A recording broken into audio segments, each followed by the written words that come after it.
वही 2014-15 बाद की जो आपकी जर्नी है वो एक फेयरी टेल जैसी दिखती है। मतलब जब डिजिटल बूम इतना तगड़ा था नहीं था उस तब टाइम, अभिनय मैथ्स जो हैं वो पॉपुलर हो चुके थे। मैथ्स के दम पे रील्स नहीं थी, शॉर्ट्स नहीं थे, हाँ। इंस्टाग्राम नहीं लोग देखते थे। हुँ। और उस दौर में 7-8 महीने में 1 मिलियन लोगों को सिर्फ गणित के दम पे जोड़ना ये दिखाता है कि यू आर ओरिजिनल तो क्रिएटर। प्रॉपर रणनीति थी कोई इसके नहीं पीछे? नहीं कुछ नहीं, डर था साहब कि रिश्तेदार क्या कहेंगे यूट्यूब पे वीडियो डालेंगे तो। बस था कि किसी ने पहला वीडियो डाल दिया, वायरल हो गया, किताब फेमस हो गई कि भाई अच्छी गणित की किताब जिसको कोई पसंद नहीं कर रहा था वो सच में अच्छी किताब थी, तो लोगों ने प्यार दिया और हमने गणित को बदला भी है। अच्छा, जितने इसके लोग बाद वीडियो देखेंगे जो जानते हैं वो बताएंगे कि गणित की परिभाषा को बदला है हमने। इंटरेस्टिंग बनाया है आपने, इंटरेस्टिंग क्योंकि बनाया, गणित बहुत लोगों नए को बोरिंग तरीके लगती दिए है। जी, जो नहीं थे पहले कहीं भी। ज़ाविये अलग थे। अच्छा, उसके बाद एडटेक जब इमर्ज होता है तो उसमें भी आपका दखल बड़ा अच्छा खासा रहा। किस चीज में? एडटेक, एजुकेशन टेक्नोलॉजी हाँ, कंपनीज एजुकेशन जो। तब तक मैं, वो जो होता है ना कि आप संन्यास के मूड में जा चुके होते हो जब एडटेक बूम होना शुरू होता है। कोविड के दौरान मैंने सबसे ज्यादा इंट्रोस्पेक्शन किया। उस दौर तक ये समझ में आ गया था कि बहुत लंबी जिंदगी नहीं है, अब बहुत शांति से धीरे धीरे स्वास्थ्य का ध्यान रखते हुए जी। और ऐसे काम करेंगे जिससे से ज्यादा लोगों को लाभ पहुंचे, देश हित में काम करेंगे। ये सब चीजें कोविड में समझ में आ गई थी, तो हमने कोविड के बाद बहुत ज्यादा ऑनलाइन काम नहीं किया। अच्छा, देशहित जब शब्द आता है ना अभिनय जी, तो आजकल राजनीति अपने आप आने लगती है, क्योंकि देशहित के काम राजनीति में बहुत कम हो रहे हैं, नारे बहुत ज्यादा हो रहे हैं। नारे बहुत तो ज्यादा। अभिनय जी ये देशहित का नारा इतना क्यों लगा रहे हैं, कुछ राजनीति से? नहीं नहीं, देश हित बस यही कहते हैं कि पेपर ठीक तरीके से हो।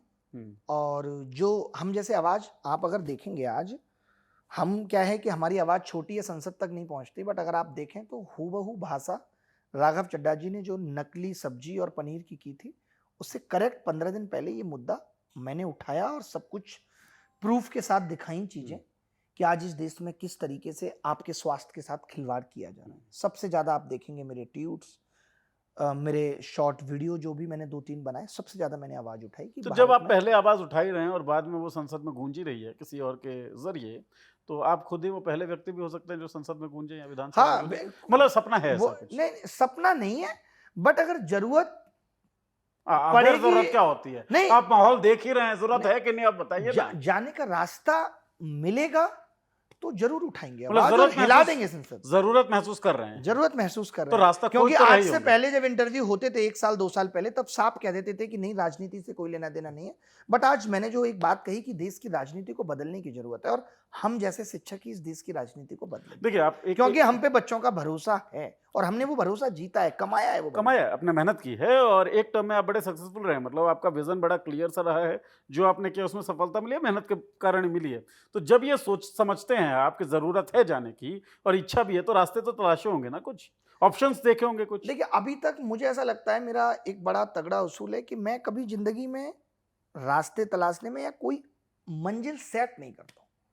मुझे ऐसा लगता है कि अगर आप ठीक दिशा में चलते रहेंगे तो आप जहां पहुंच जाएंगे वो आपकी मंजिल होगी।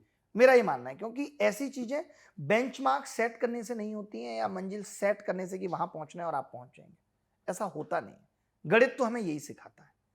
गणित कहता है कि आप सवाल को लगाना शुरू करिए, आपको नहीं पता कि कब आप उत्तर तक पहुंच जाएंगे। आप बस मान लीजिए कि उत्तर x है और वो x बता देगा कि वो 10 है कि 12 है। तो मैंने गणित से बहुत सारी चीजें यही सीखी हैं, तो मैं वो जीवन में भी अप्लाई करता हूं कि आप कुछ सोच के नहीं चल सकते आप, लेकिन अगर सही रास्ते पे हैं तो आप सही जगह पहुंचेंगे, ये तय है। अच्छा, एक चीज बताएं, अब राघव चड्ढा का नाम 2-3 बार इस पूरी बातचीत में आया है। नाराजगी है उनसे बहुत, इसलिए। मतलब पसंद करते थे आप? नहीं, मैं ऐसा नहीं अरे कि नाराजगी उसी से होती है जिसे पसंद किया नहीं, जाए। मेरी नाराजगी इस बात से है कि अगर देश में इसी तरीके से विपक्ष डर के सत्ता का पक्षधर बनता रहेगा तो विपक्ष खत्म होता रहेगा और एक पार्टी हावी होती रहेगी। अब घोषणा करने के डर के गए हैं वहां पर। बिल्कुल बिल्कुल, हो ही नहीं, एक आदमी नहीं है ना। अगर वो अकेले जाते तो मैं शायद ये बात नहीं कहता, लेकिन वो आदमी भी उनके साथ गया है जिसके ऊपर 1 हफ्ते पहले ईडी और तमाम तरीके की रेड होती है। एलपी यूनिवर्सिटी के मालिक अशोक मित्तल साहब, जो डिप्टी लीडर बनाए जाते हैं, हालांकि बिल्कुल उनको हटा के मैं उनकी यूनिवर्सिटी में री इमेजिन एजुकेशन पे बोलकर आया और खूब चीख कर बोल के आया। बल्कि मैंने वहां उन्हीं पे सवाल उठा दिए कि आप री इमेजिन एजुकेशन की बात कर रहे हैं, जो स्कूल में कोर्स के साथ बेचने पर बस्ता बोतल आप विरोध करते थे और आज वही काम आपकी यूनिवर्सिटी कर रही है। मैंने ये वहां पे उठा दिया था सवाल, और मैंने वहां पे ही ये विकास कौशल योजना के घोटाले और इन सब की बात की थी। और जब वो रीच, एक वीडियो था, शॉर्ट वीडियो इंस्टाग्राम पे रील, जो 15 मिलियन लोगों ने देखा, तो जिस चैनल पे था उस पे उनके यहाँ से रिक्वेस्ट आई कि इसमें से पीछे एलपीयू का लोगो हटा दीजिए। अच्छा, मुझे नहीं पता था कि वो सत्ताधारी पार्टी के पास जाने ही वाले हैं। हाँ, उनकी प्लानिंग हो चुकी थी, कह रहे ये फंसवाएगा। बिल्कुल। तो ये थोड़ी है कि आप, अब पता है इससे क्या हो रहा है। चले, मैं नाराजगी राघव चड्ढा से मैंने अभी किसी इंटरव्यू में नहीं बोली, आपके मैं क्यों बोल रहा हूँ। आप उस पार्टी में चले गए, क्या आज आपको नीट बड़ा मुद्दा नहीं लगता?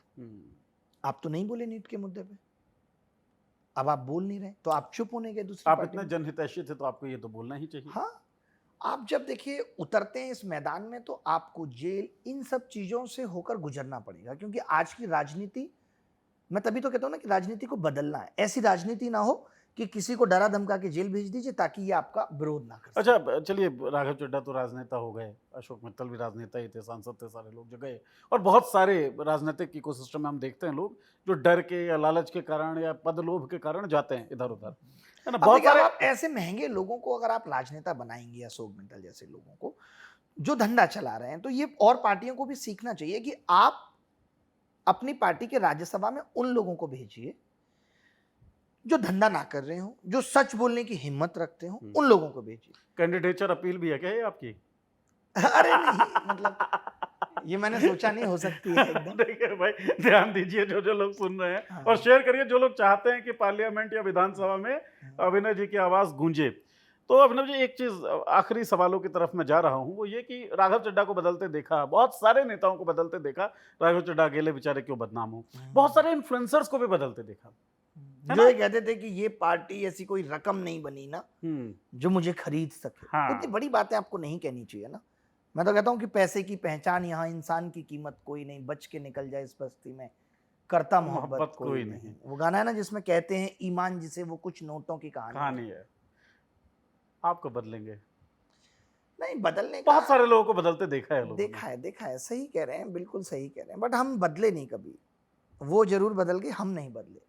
ये छलयुग है साहब, मैं कहता हूं कि ये छलयुग है जहां प्रेम का भले ही झूठी हो लेकिन प्रेम आज भी सत्य है। प्रेम सत्य है, तो ऐसा नहीं है कि सब कुछ खराब हो गया है। अभी भी बहुत अच्छे लोग हैं, अभी भी बहुत लोग हैं जो सत्ता से सवाल भी पूछ रहे हैं। आप जैसे लोग हैं जो पैसे को एक ताक पे रख के, कितना कुछ खामियाजा भुगतना पड़ता है ना, कि हम जैसे आप जैसे लोगों को प्रमोशंस नहीं मिलते। आज गवर्नमेंट पीआर पे इतना खर्च कर रही है, हमें कोई नहीं पूछता।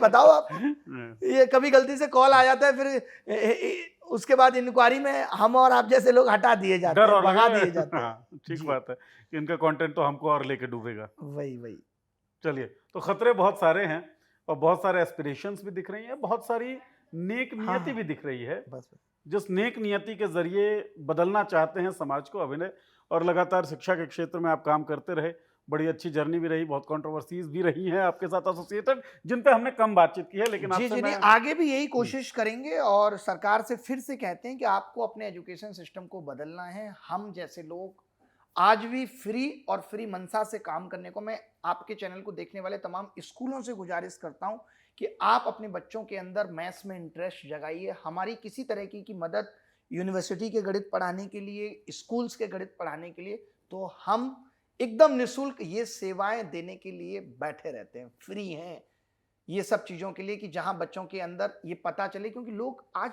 ऐसी अफवाह फैला रहे हैं, पढ़े लिखे लोग। भगवंत मान साहब ने भी एक बयान दिया कि साइन थीटा कॉस थीटा कभी काम में आया केले खरीदने में। अबे क्या दुनिया को सिर्फ केले खरीदने हैं क्या?